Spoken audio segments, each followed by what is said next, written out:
Bishaan ruuzaa osoo fuula keenyaaf fayyadamneeti faayidaa akkamii nuu kennuu danda'a? Isaan jedhuun sirriitti himaa na dhaggeeffadhaa.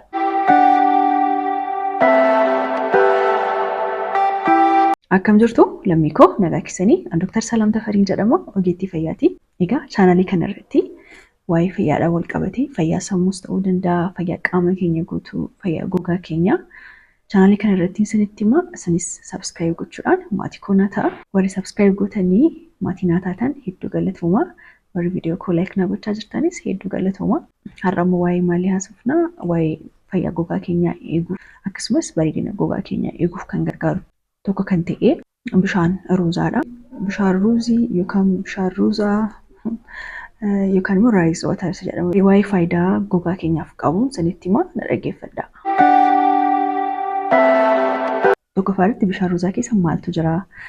Sababni inni fuula keenyaaf gaarii ta'eef maali isa jedhu isinitti himaa. Egaa bishaan ruuzaa keessa vaayitaaminoota hedduutu jira. Vaayitaamiin A jira, vaayitaamiin E jira, vaayitaamiin B adda addaa keessa jira. Fakkeenyaaf kan akka niyaasiin jedhamu of keessaa qaba jechuudha. Akkasumas kojiik asiid waan jedhamus of keessaa qaba jechuudha bishaan ruuzaa.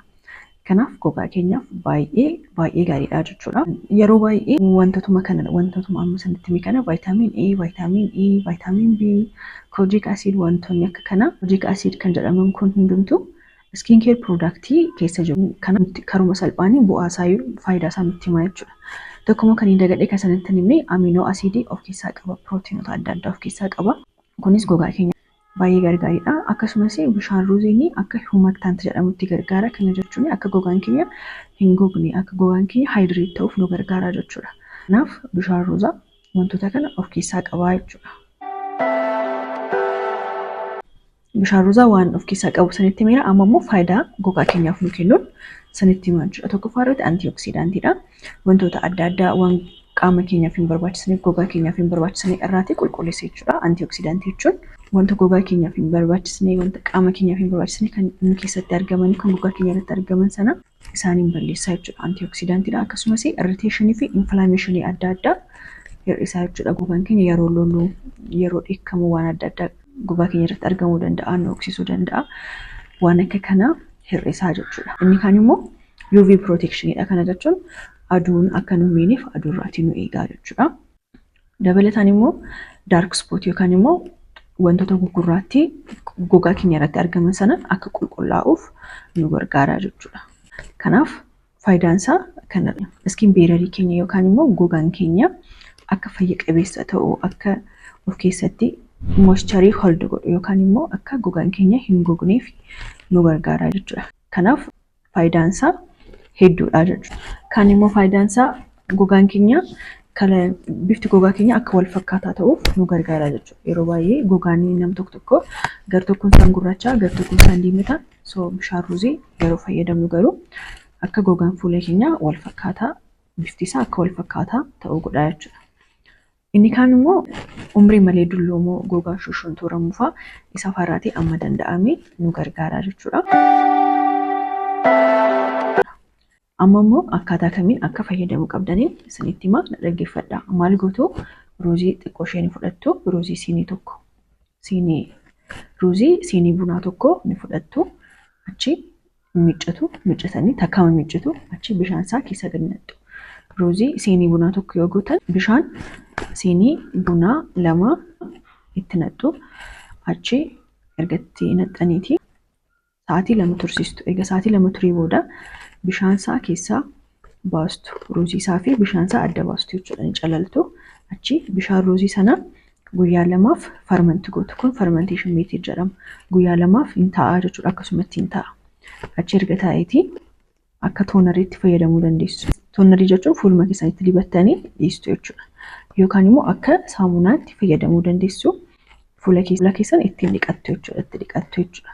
Kanatti fayyadamuu dandeessu. Garuu fermentation method kun yookaan immoo guyyaa 2 tursiistan kun bishaan ruuzii suni foolii godhata, foolii cimaa tokko godhata. Foolii sana yoo dandeessan ta'e, yoo isin hin jibbisiisu ta'e, yoo rakkina hin qabu ta'e kanatti fayyadamuu dandeessu. Garuu foolii isaas yoo jibbitanii, foolii isaa isinitti tolu baate immoo wanti isin gootanii ammas ruuzii isinii tokko fudhattanii miccatu. Achi bishaan seenii lama itti gootanii lollaatanii seenii lama itti gootanii abidda irra tursiistuudhaan affeeltu jechuudha. Affeeltu achi erga affeelamee qabbanaa'eeti bishaan isaa fi ruuzii sana adda baastu calaltu achi bishaan isaa ofitti dibachuudhaan akka tolariitti fayyadamuu dandeessu. So yeroo dibattan garuu galgala osoo dibattanii garuu akka deebistanii immoo ofirraa dhiqni saamunaadhaan ofirraa dhiqina fuuluma keessan irratti dhiisaa jechuudha. Yeroo fuula keessan akka saamunaatti dhiqattaniis bishaanuma sanaan dhiqattanii bishaanuma ruuzii sanaan dhiqattu malee saamunaa dabalataa ittiin fayyadamina jechuudha. Akkaataa kanaan galgala dibattanii bultu.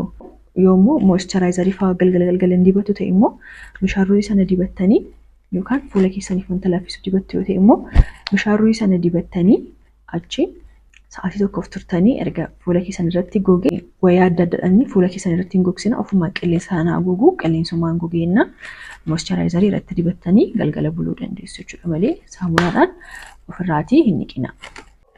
Inni sadaffaan immoo maal gootu ruuzii seenii tokko fuutanii bishaan seenii lamatti gootu lollaatu keessaa gannattu achi erga dhiqxanii kaatanii amma immoo isuma irratti bishaan seenii lamatti dabaluudhaan daqiiqaa 30 tursiistan immoo achi niqattu jechuudha. Egaa karaa sadii kanaanii fayyadamuu dandeessu.